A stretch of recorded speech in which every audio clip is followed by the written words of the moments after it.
시편 139편의 말씀을 함께 보겠습니다. 139편입니다. 13절에서 16절까지 말씀입니다. 제가 먼저 13절을 읽겠습니다. 주께서 내 내장을 지으시며 나의 모태에서 나를 만드셨나이다.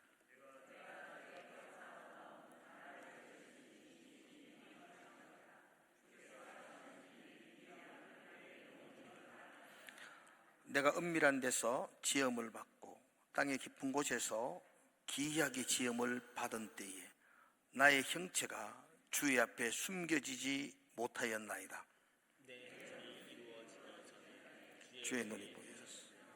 나를 위하여 그런 날이 하루가 되기 전에 주의 책에 다 기록이 되었나이다. 아멘.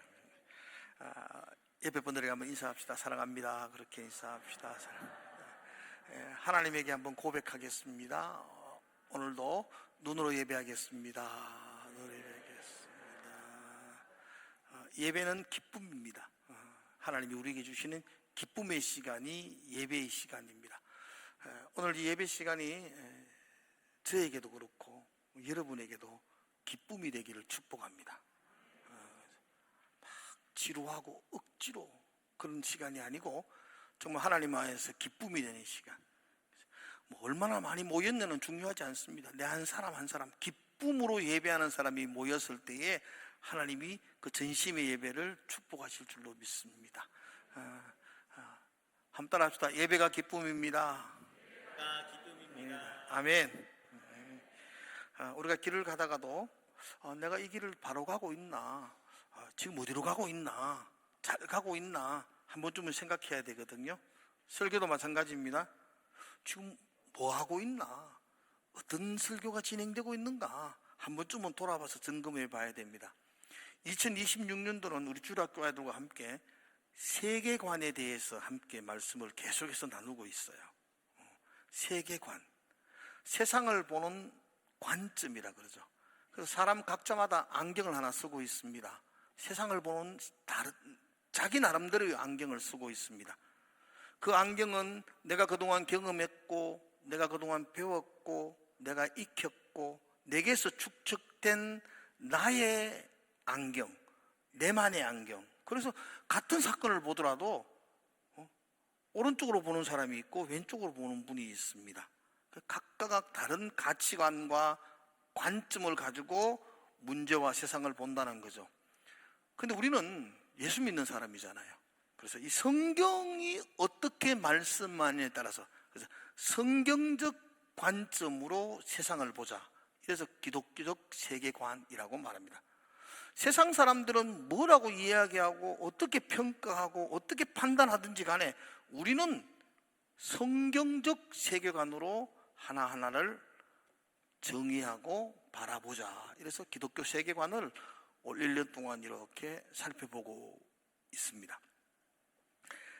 8월 달에는 생명과 죽음을 주제로 4주간 동안 설교를 하게 될 겁니다. 주제가 뭐라고요? 생명과 죽음. 그래서 하나님 나라 백성이 생명과 죽음을 어떻게 생각해야 되는가, 그게 큰 주제입니다. 오늘은 출생과 낙태에 대한 이야기를 주제를 가지고 무겁지만 좀 이야기를 해야 될 것이고요. 이제 다음 주는 자살을 주제로 가지고 또 이야기가 나누어져요. 세상 사람들은 자살을 어떻게 말할지라도 우리는 기독교적 세계관으로 어떻게 평가하고 바라봐야 되는지를 우리가 이야기해야 될 거예요. 셋째 주는 늙어가는 거, 나이듦과 죽음을 주제로 가지고 우리는 나이듦과 죽음을 어떻게 바라봐야 되는지, 그리고 마지막 주에는 이제 죽음 그 이후, 죽고 난 이후에 대한 이야기들을 하게 될 겁니다. 출생에서 시작해서 점점 나이 들고 죽고 그 이후에 우리의 전생애를 성경적 세계관으로 어떻게 우리는 바라보고 분별하고 말하고 행동해야 될 것인지를 8월 한 달 동안 보게 될 겁니다. 오늘은 첫 번째로 출산과 낙태, 생명에 대한 이야기를 하게 될 겁니다. 오늘 주제는 생명입니다. 한번 따라 볼까요? 하나님 나라 백성의 생명과 죽음. 백성의 생명과 죽음. 오늘은 생명에 대한 거, 출산과 낙태에 대한 이야기들을 가지고 하게 될 겁니다. 저희 교회가 건축된 지가 한 6, 7년 지나가고 있는데요. 여러분, 이런 건물, 교회를 이렇게 건축하는 건물을 지을 때에 여러 가지가 중요하지만 가장 먼저 중요하게 생각돼야 될 게 뭔지 아세요? 설계입니다, 설계. 예, 맞습니다.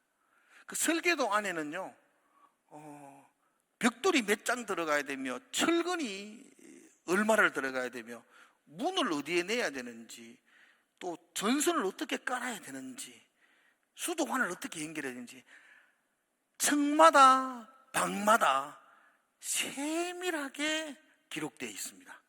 그 설계도는 간단한 게 아니고 책 한 권처럼 굉장히 두껍습니다. 처음 보는 사람은 설계도 봐도 이게 뭔지를 모릅니다. 얼마나 복잡하게 기록되어져 있는지. 그런데 자세히 보면 그 설계도 한 장 한 장이 방 하나와 층 한 층, 2층, 3층을 아주 세밀하게 기록해 놓고 있고, 그 설계도대로 이 건물을 세워나가는 것을 보게 됩니다. 그래서 아주 복잡지만 잘 못 알아볼 정도로 깨알 같은 글자가 쓰여져 있지만 그 설계도가 건물을 짓는 데는 우선적으로 중요하다는 겁니다. 그럼 여러분, 사람의 몸은 어떨까요? 우리 교회처럼 이런 큰 건물의 설계도가 복잡할까요? 우리 사람의 몸의 설계도가 복잡할까요? 아세요? 엄마 아빠가 막 우유에다가 그냥 생겨난 게 우리 몸이 아니에요. 우리 몸은 굉장히 세밀한 설계도로 구성되어 있다는 걸 아셔야 돼요. 과학이 발달해서 이제 과학적으로 막 밝혀내요. 우리 몸의 기초를 이루는 세포가 있다는데요. 세포의 숫자가 몇 개인지를 이렇게 저는 안 시알려 봤는데 공부하는 사람들이 헤아려 봤답니다. 세포가 몇 개냐 하면요, 30조 개랍니다. 무슨 이야기를 해야 여러분들이 놀랄지 내가 하나 둘 셋 넷 세포가 30조 개가 우리 몸으로 구성되어, 그 세포가 구성되어져서 우리 몸이 이루어진다는 거죠. 그죠? 그런데 그 30개 조에 있는 그 개수가 있는 그 세포 하나요, 조그마한 세포 하나에 들어가 있는 정보, 설계도죠. 그러니까 이 건물 한 방을 설계하는 설계도가 한 장이 되는데, 우리 몸에 그 세포 하나의 안에 들어가 있는 설계도, 정보의 양이 1.5기가바이트라 그래요. 그게 백과사전 1000권입니다. 1000권. 내만 놀랬죠. 백과사전 1000권, 평생 읽지도 못할 양의 책입니다. 1000권 읽는 것도 쉽지 않잖아요. 우리나라에 가장 큰 도서관이 국립중앙도서관이 있는데 거기에 1400만 권의 책이 있습니다. 도서관 한 개에 1400만 권의 책이 있어요. 국회 도서관은 한 800만 권이 있다 그러더라고요. 그 제일 큰 데가 1400만 권의 책이 있는데, 우리 몸의 세포 하나하나에 있는 정보를 책으로 만들면요, 책으로 기록해 놓으면 국립도서관 21억 개를 만들어야 돼요. 21개가 아니고 21억 개의 분량의 정보가 내 몸 안에 담겨져 있다고요.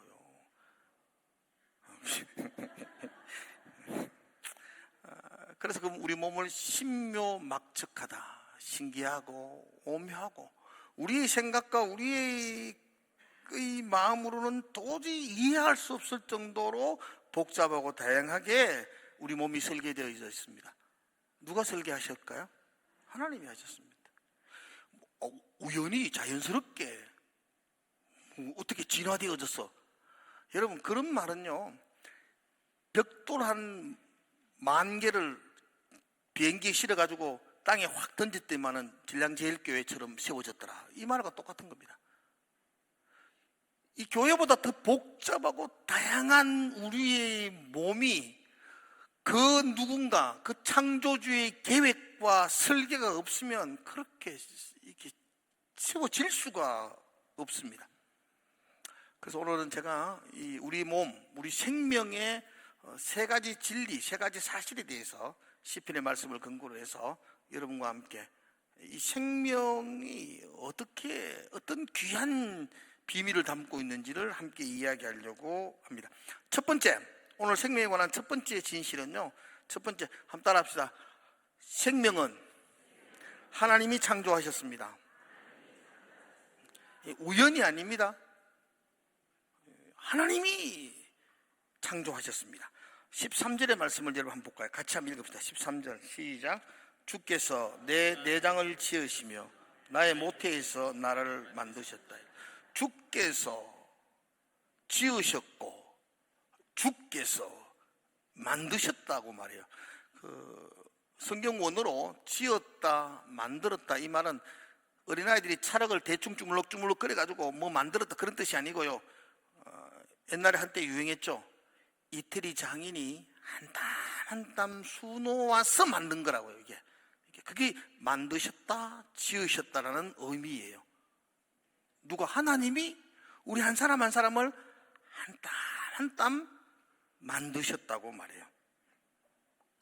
특별히 내장을 만드셨다 그러잖아.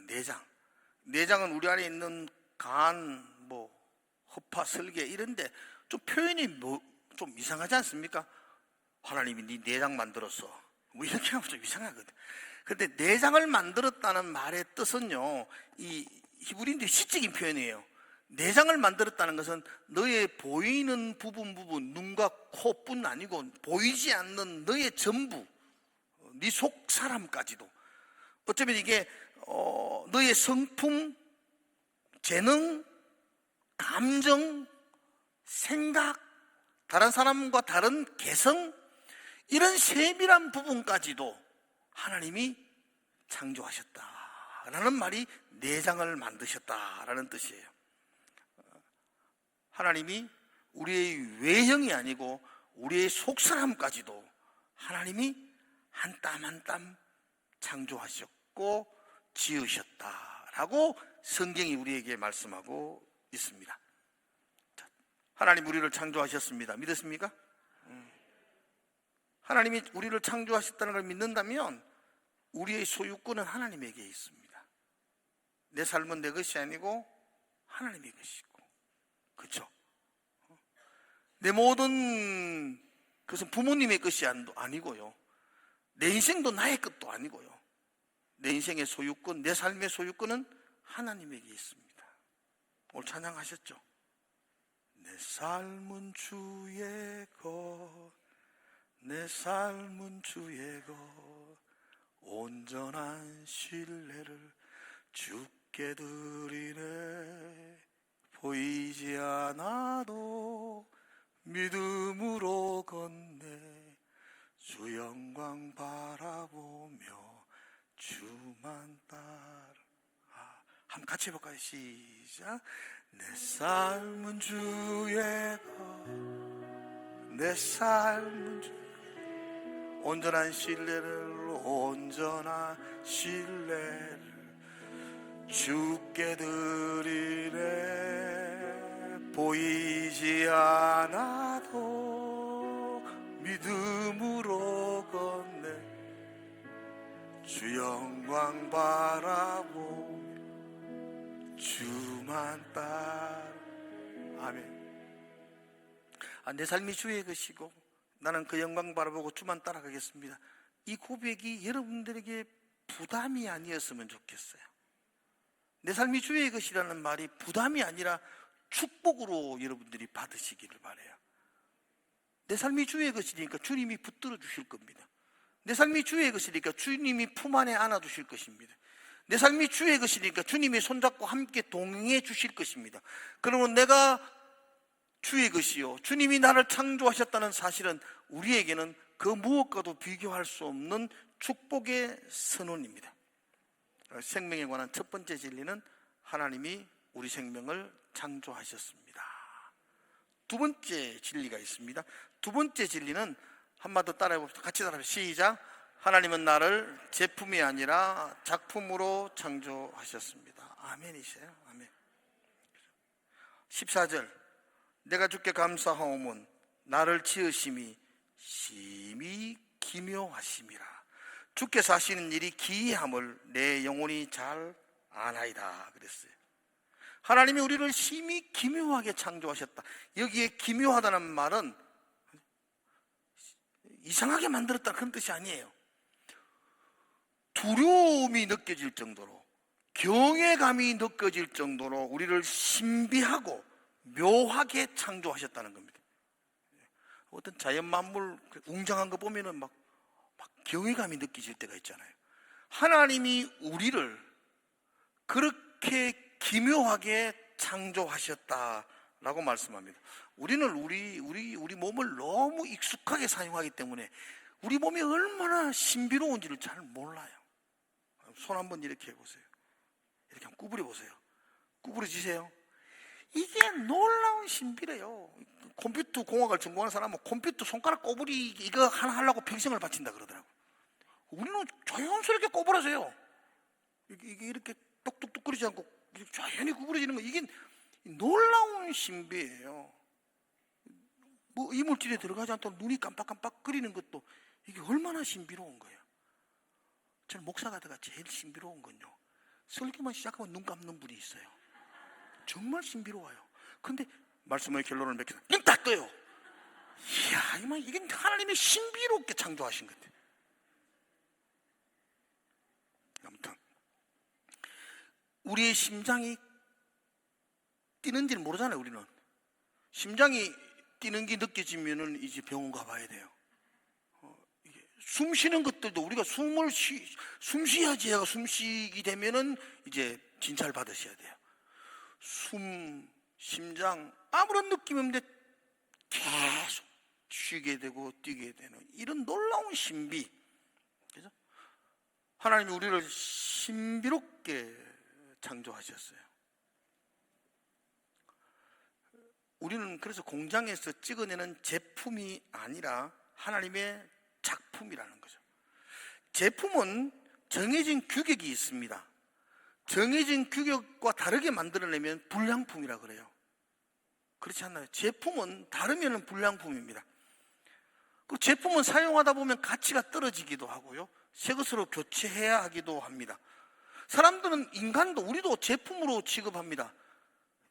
똑같은 제품, 그래서 손이 하나 없으면 불량품이라 생각합니다. 아니요, 작품은 하나 없어도 불량품이 될 수 없습니다. 건강하지 않아도 작품은 그게 잘못된 것 아닙니다. 교체하고 해야 될 거 아닙니다. 작품은 얼마나 아름다우냐로 평가하는 게 아닙니다. 작품은 아름다울 수도 있고 아름답지 않을 수도 있습니다. 제품은 균일하고 아름다워야 되지만 작품은 다 자기 나름대로의 개성을 가지고 있습니다. 우리는 사람들이 말하는 그런 제품이 아니라 우리는 작품입니다. 특별히 여러분, 작품은요, 작품 자체에서 가치가 나오는 것 아닙니다. 작품은 작품에게서 가치가 나오는 게 아니고 작품은 만든 사람에 의해서 그 가치가 결정되어집니다. 자, 이해가 가세요? 얼마나 좋은 재료로 만들었냐에 따라서 가치가 결정되는 게 아니고 누가 만드느냐에 따라서 작품은 가치가 결정됩니다. 사진 한번 보여주시면 좋겠는데, 내가 사진 한번 찾았는데요, 저게 이제 자전거 안장입니다. 길가에 버려져 있는 자전거 안장 뜯어가지고 안장 만들고, 이거 핸들입니다. 핸들을 거꾸로 이렇게 쿡 박아 놓았어요. 그리고 저기다가 이름을 거창하게 붙였습니다. 황소머리 이래 붙였어요. 그랬더니만 저게 300억이 되었어요. 재료값 제로입니다.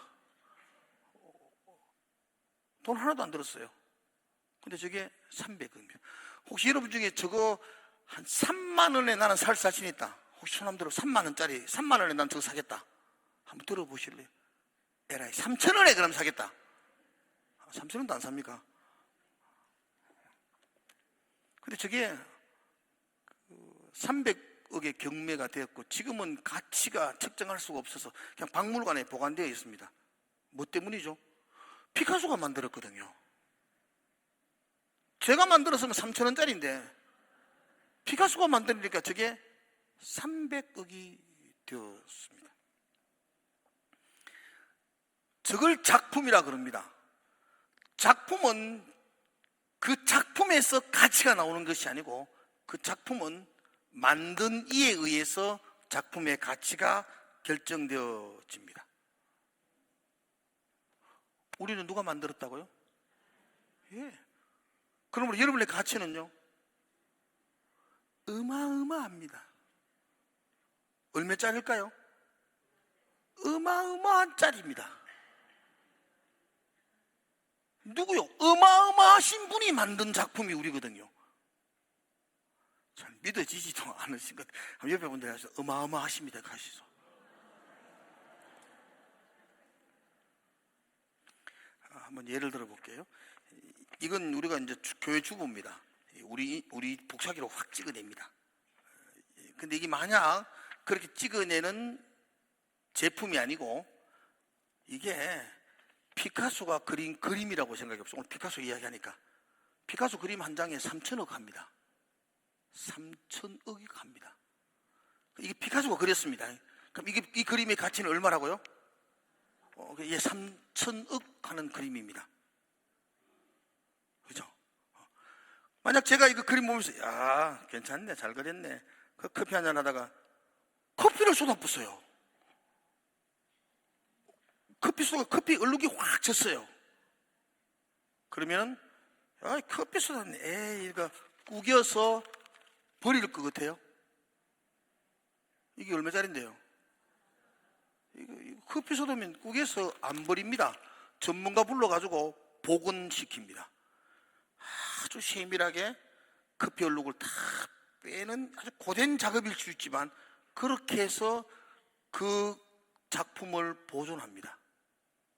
그 작품이기 때문이죠. 하나님이 여러분을 만들었어요. 커피 쏟은 사람 쎄습니다. 지금 얼룩지가 지금 병 들어가 꼬박꼬박 걷는 사람도 있고 우리는 죄로 말들어서 죄로 말미암아 우리는 지금 구겨져 있고 뭉겨져 있는 상태입니다. 얼룩이 져 있는 상태입니다. 그러면 그 얼룩진 우리 작품을 구겨서 휴지통에 버리겠습니까? 그렇지 않습니다. 하나님이 여러분들을 세밀하게 복원시킬 줄로 믿습니다.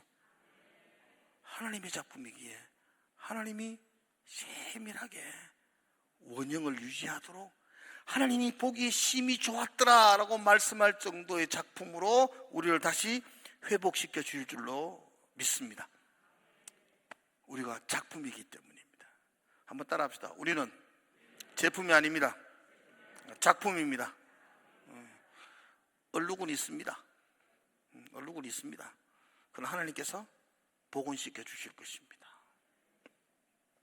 세 번째 생명에 대한 중요한 신비 중에 하나가 하나님은 형질이 이루기 전부터 나를 이미 알고 계셨습니다. 그렇게 말해요.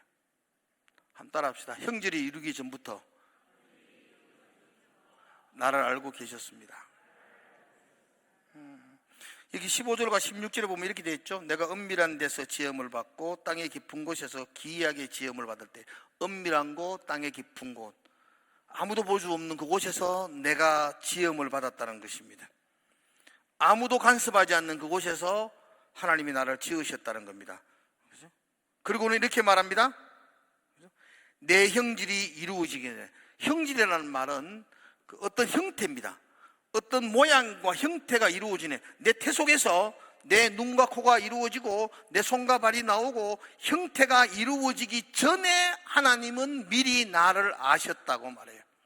그죠?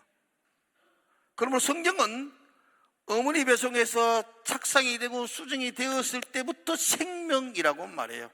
세상 법이나 세상의 의학에서는 언제부터 생명이라고 규정하는지는 저는 잘 모르겠어요. 그러나 그들이 뭐라고 말하든지 간에 예수 믿는 우리는 성경적 가치관으로는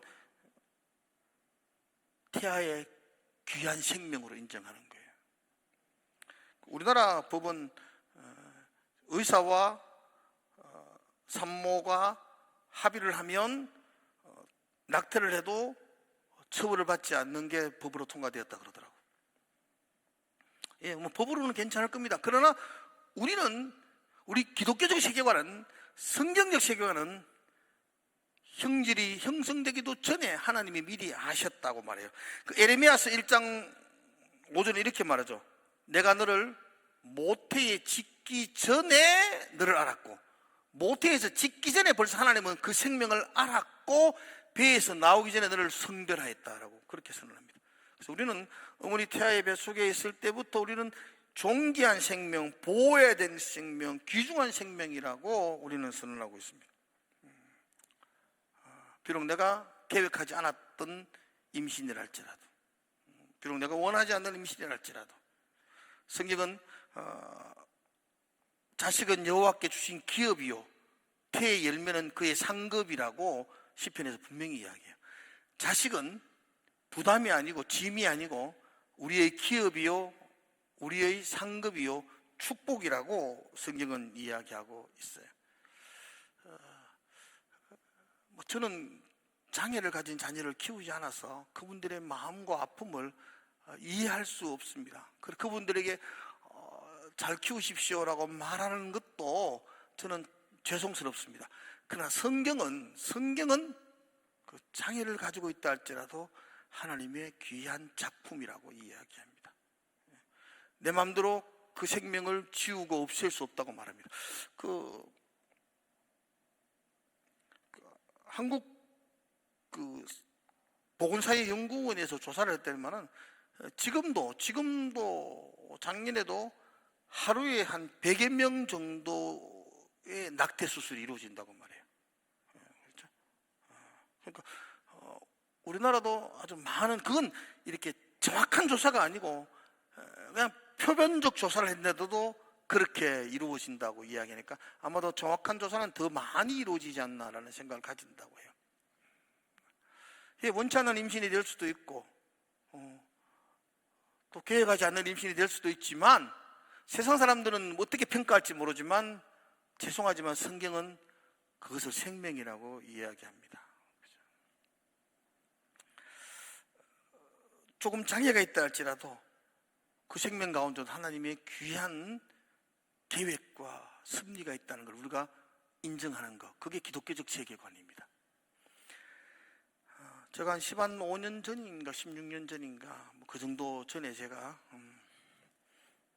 지금도 어딘지는 정확한 위치는 모릅니다. 아마도 제 기억 속에는 중동의 시리아나 이라크 쪽 같아요. 제가 그곳의 공항에서 이렇게 비행기를 갈아타려고 기다리고 있었습니다. 그때가 새벽역이라서 크지 않는 공항이라서 사람도 많이 없었고 또 새벽이었기 때문에 정말 한산한 공항이었습니다.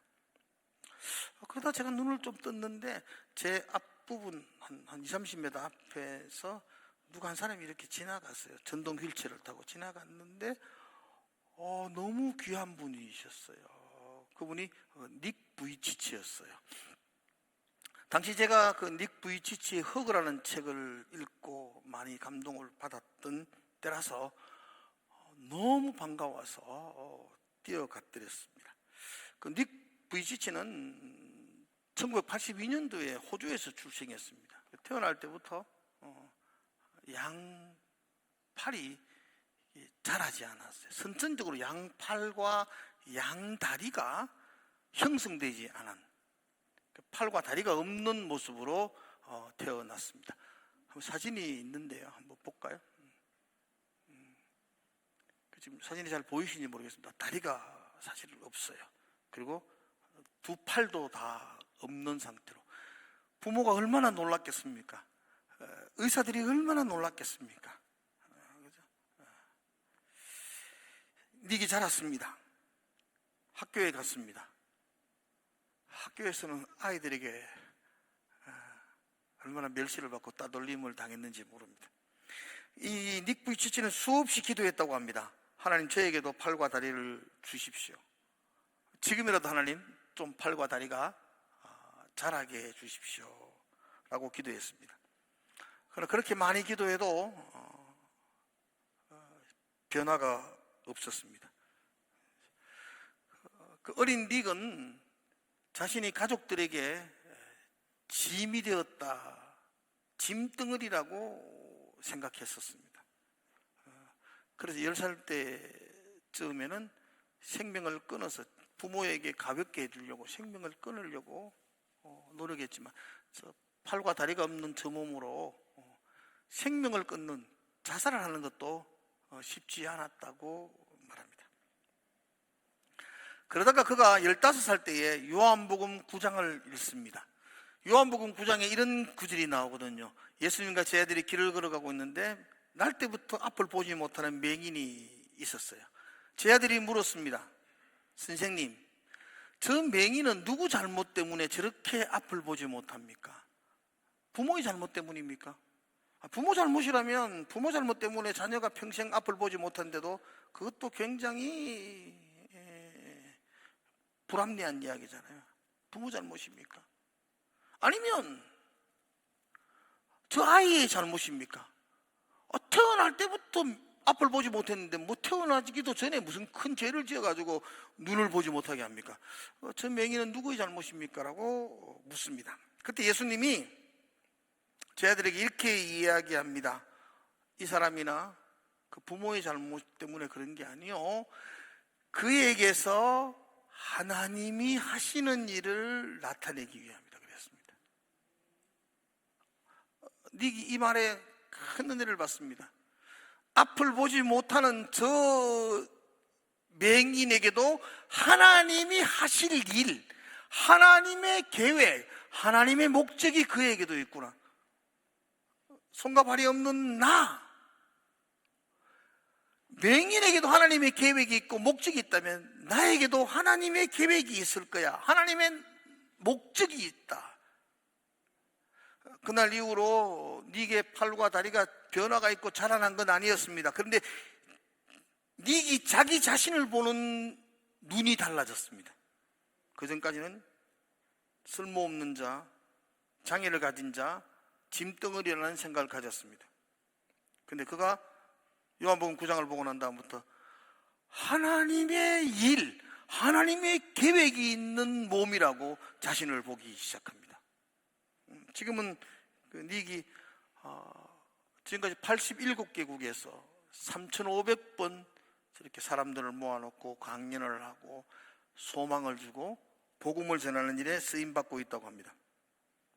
여러분, 닉 부이치치가 저렇게 많은 사람 앞에서 강의를 하기 때문에 그가 가치 있는 존재가 아닙니다. 그는 아무 앞에도 강의를 못하고 그냥 혼자 그렇게 산다 할지라도 하나님이 그를 지으셨기 때문에 그는 가치 있는 존재입니다. 하나님의 작품이기 때문에 그가 가치 있는 존재지 뭐 위대한 일을 했기 때문에 가치 있는 존재라고 평가할 수 없습니다. 위대한 일을 하지 못한다 할지라도 하나님의 작품이기 때문에 우리는 가치 있는 존재인 줄로 믿습니다. 그러기에 하나님의 작품은요, 장애가 있어도 하나님의 작품입니다. 하나님의 작품은 건강하지 못해도 하나님의 작품입니다. 하나님의 작품은 다른 사람들에게 매일 도움을 받고 써야 살아가는 존재이라 할지라도 그 역시도 하나님의 작품입니다. 왜냐하면 그도 하나님이 신묘막측하게 지으셨기 때문입니다. 제가 공항에서 막 닉 부이치치 뒤를 따라갔어요. 달려갔어요. 그리고는 그를 불러 세웠고, 그리고 그에게 내가 당신의 책에 감동을 받았고, 그래서 내가 당신을 안아주고 싶다 그랬었어요. 그러니까 그 휠체어에 앉아 있는 닉이 그렇게 자기를 안아달라 그랬어요. 그래서 제가 이렇게 닉을 이렇게 안았어요. 놀라운 건데요. 놀라운 건데 내가 닉을 이렇게 안았는데 내가 아는 게 아니고 이 닉 부이치치가 저를 이렇게 안더라고요. 양팔이 없어요. 근데 이렇게 안는데 그 어깨에 있는 미세한 조그만한 뼈가 나를 감싸는 듯했어요. 내가 그를 안는 게 아니요, 그가 나를 안아주었다는 느낌을 이렇게 지울 수가 없습니다. 여러분, 두 팔이 없어도 하나님의 작품입니다. 하나님의 작품에는 불량품이 있을 수가 없습니다. 작품의 가치는 그 작품에서 나오는 게 아니고 작품을 만든 그 지은이에게서 작품의 가치가 나옵니다.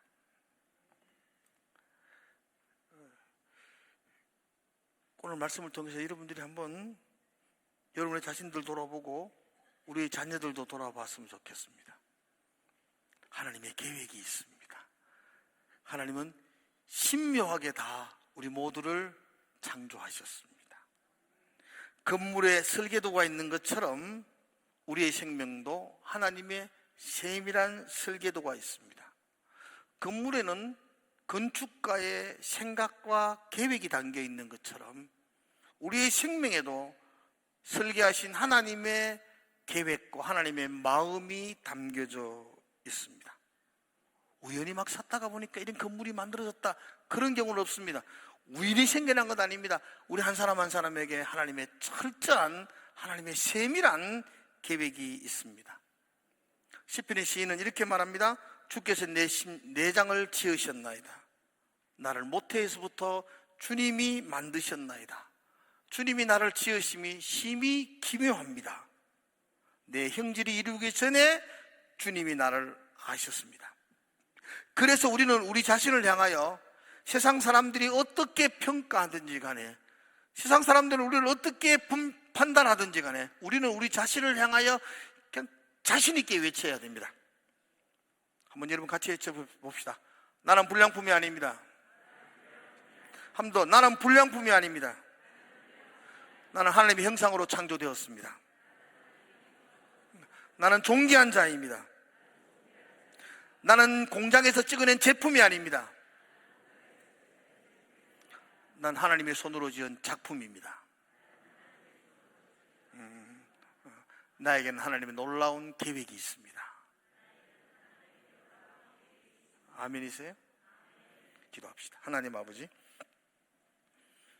하나님의 작품으로 멋진 인생 살게 하여 주시옵소서. 그 은혜 붙들고 살아가게 하여 주시옵소서. 예수님 이름으로 기도드리옵나이다.